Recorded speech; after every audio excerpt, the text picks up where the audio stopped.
Les cérémonies commémoratives du 75e anniversaire du débarquement de Provence ont eu lieu ce jeudi 15 août 2019 à la nécropole nationale de Boulouris, à Saint-Raphaël, dans le Var.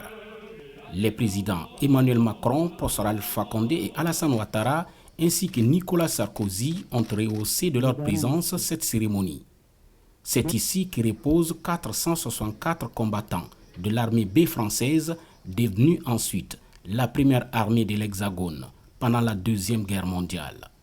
Le président de la République de Guinée, qui a eu l'honneur de parler au nom de l'Afrique, témoigne.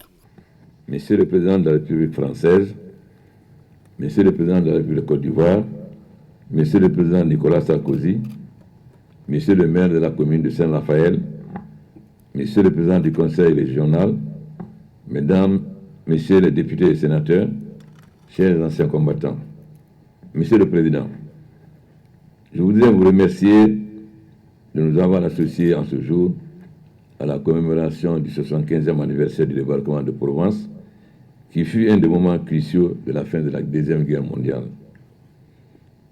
Cette cérémonie nous projette dans un passé fécond et à venir. Ce passé, ce sont 250 000 hommes, dont plus de la moitié étaient constitués d'Africains du Nord, de l'Est, du Centre et de l'Ouest.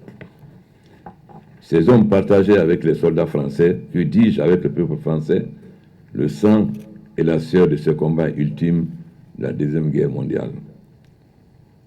Le débarquement de Provence, la bataille d'Italie, notamment les combats de Cassino, font partie d'une mémoire collective partagée entre les peuples français et africains. En ce moment où la France, avec l'aide de ses alliés, combattait pour sa survie et sa liberté, les fils et les filles des territoires africains de l'alors se sont sentis interpellés, impliqués, partageant l'appel absolu et universel de la liberté.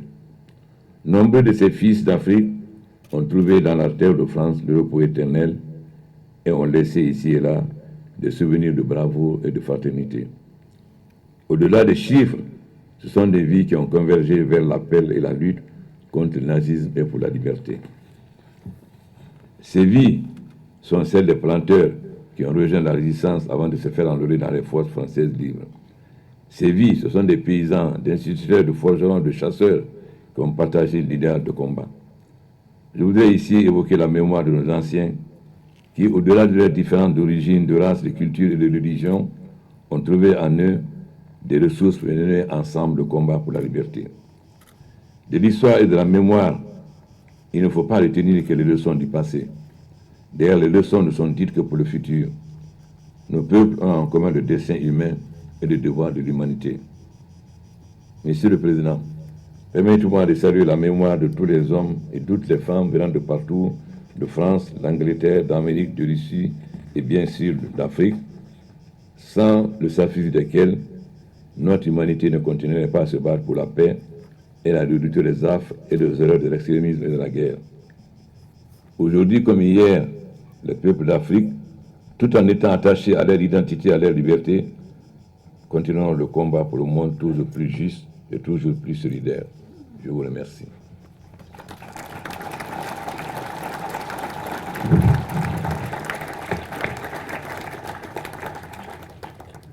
Plusieurs soldats des forces françaises et alliées ont participé en août 1944 au débarquement de Provence. Parmi eux, 90% étaient originaires d'Afrique du Nord et subsaharienne, européenne et américaine.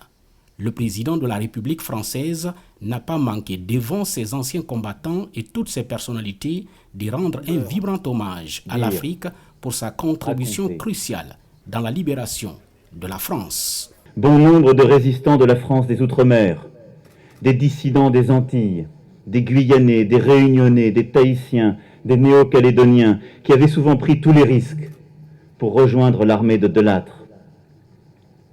Mais la très grande majorité des soldats de la plus grande force de l'armée française de la Libération venaient d'Afrique. Français d'Afrique du Nord, pieds noirs. Tirailleurs algériens, marocains, tunisiens. Zouaves, spahis, goumiers, tirailleurs que l'on appelait sénégalais, mais qui venaient en fait de toute l'Afrique subsaharienne. Et parmi eux, des Guinéens, des Ivoiriens, cher Alpha, cher Alassane. Tous se sont unis contre l'ennemi nazi au service du drapeau et de la liberté. Tous ont fait preuve d'un courage immense et d'une bravoure hors pair. Ils ont payé un lourd tribut à la victoire qu'ils ont largement contribué à forger. Ils sont des milliers à s'être sacrifiés pour défendre une terre lointaine, une terre souvent inconnue, une terre jusqu'alors jamais foulée, une terre à laquelle ils ont à jamais mêlé leur sang.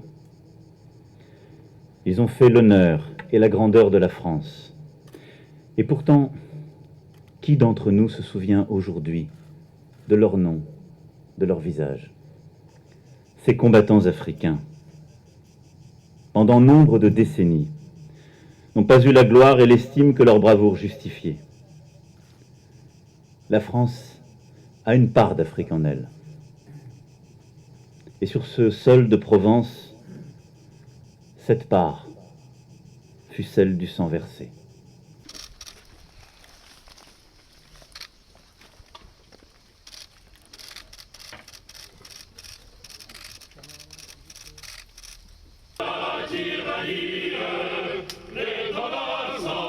Les présidents Emmanuel Macron, Prosper Alpha Condé et Alassane Ouattara se sont enfin recueillis devant le mémorial de tous les combattants qui ont trouvé la mort pendant le débarquement allié du 15 août 1944 et la libération de la Provence.